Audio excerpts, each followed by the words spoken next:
आगे के दोहे में गोस्वामी जी कहते हैं, स्वारथ सीताराम सो परमारथ सिया राम, तुलसी तेरो दूसरे द्वार कहा कहूँ कहाँ। कहते हैं सीताराम जी से ही तेरा सब स्वार्थ सिद्ध हो जाएगा। श्री सीताराम जी ही तेरे परमार्थ यानी परम ध्येय हैं। तुलसीदास जी कहते हैं कि फिर बतला तेरा दूसरे दरवाजे पर क्या काम है, दूसरा दरवाजा ढूंढ कर क्या करेगा। तो जिस तरह से हो राम सीता के प्रेम में ही भलाई है, बाकी कहीं कोई भलाई नहीं है।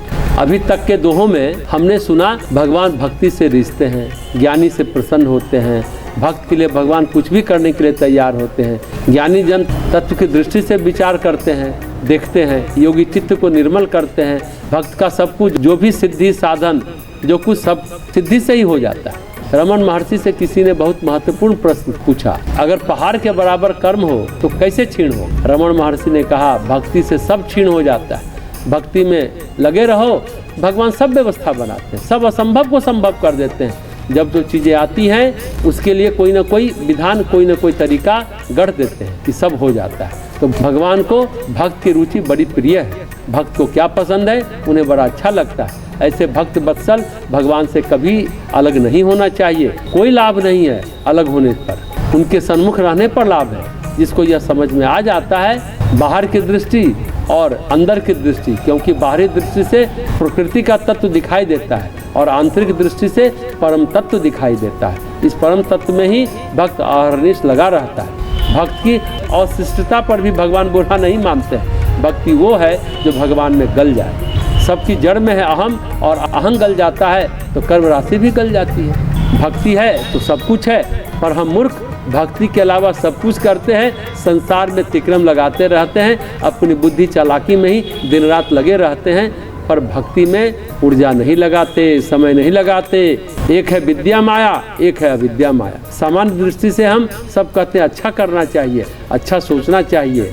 सूक्ष्म बात है सेवा करना और उपकार करना, दो अलग अलग बातें। सेवा शब्द और उपकार शब्द एक ही जैसा लगता है, कार्य दोनों में एक ही जैसा है। कोई भूखे को हमने खाना दिया, लेकिन सेवा हम कर रहे हैं तो खाना जिसने खाया उसने हम पर उपकार किया, उसने हमारा भोजन ग्रहण किया, हम धन्य हुए, अहंकार गला।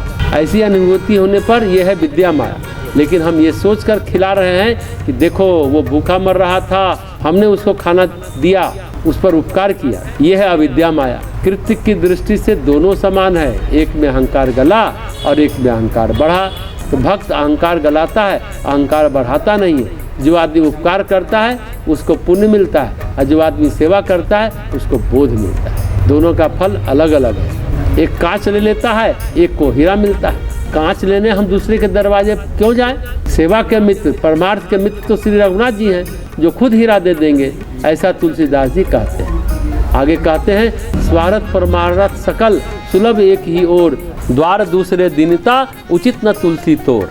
जब एक श्री रामचंद्र जी की ओर से ही सब स्वार्थ और परमार्थ सुलभ है, तब हे तुलसी तुम्हें दूसरे के दरवाजे पर दीनता दिखलाना उचित नहीं है। क्यों दूसरे के दरवाजे खटखटाते हैं? संसार में हाथ क्यों पसारते हैं? ये बोध क्यों नहीं हो पाता कि भगवान की भक्ति करने से, भगवान का नाम लेने से सब कुछ मिल जाता है। जैसे मॉल में जाते हैं तो सारा सामान एक जगह मिल जाता है, वैसे भगवान के पास जाएं तो सब कुछ मिल जाएगा, जो जरूरत होती है सब मिल जाता है। आगे दोहे में कहते हैं, तुलसी स्वार्थ राम हित परमारथ रघुबीर, सेवक जाके लखन से पवन पुत्र रणधीर। तुलसीदास जी का तो स्वार्थ भी राम के लिए है और परमार्थ भी राम के लिए, जिनके आदि से श्री लक्ष्मण जी और रणधीर श्री हनुमान जी जैसे सेवक हैं। आगे दोहे में कहते हैं, ज्यों जग बैरी मीन को आपू सहित बिन बारी, त्यों तुलसी रघुबीर बिनु गति आपनी बिचारी। जैसे जल को छोड़कर सारा जगत ही मछली का बैरी है, यहाँ तक कि वो आप भी बैरी का काम करती है,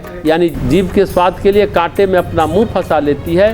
वैसे ही हे तुलसीदास, एक श्री रघुनाथ जी के बिना अपनी भी यही गति समझ ले।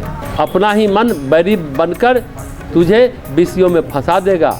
मछली के लिए सोने का महल बना है, फिर भी मछली जिंदा नहीं रह पाएगी। मछली के लिए जल को छोड़कर सारा जगत बैरी है, केवल जल से ही प्रेम है मछली को, पर खुद भी अपना दुश्मन बन जाती है। जीव के स्वाद के लिए कांटे में अपना मुंह फंसा लेती है। जो भक्त होता है किसी रूप में, किसी ढंग से, किसी तरीके से संसार का न तो विचार करता है और न तो अनुरक्त होता है। उसकी सारी समस्याओं का समाधान, चाहे समस्या शरीर की हो, मन की हो, जीवन की हो, संसार की हो, संबंधों की हो, सब समस्या का समाधान राम नाम है। संसार की सारी समस्याओं का समाधान सचमुच ईश्वर शरणागत।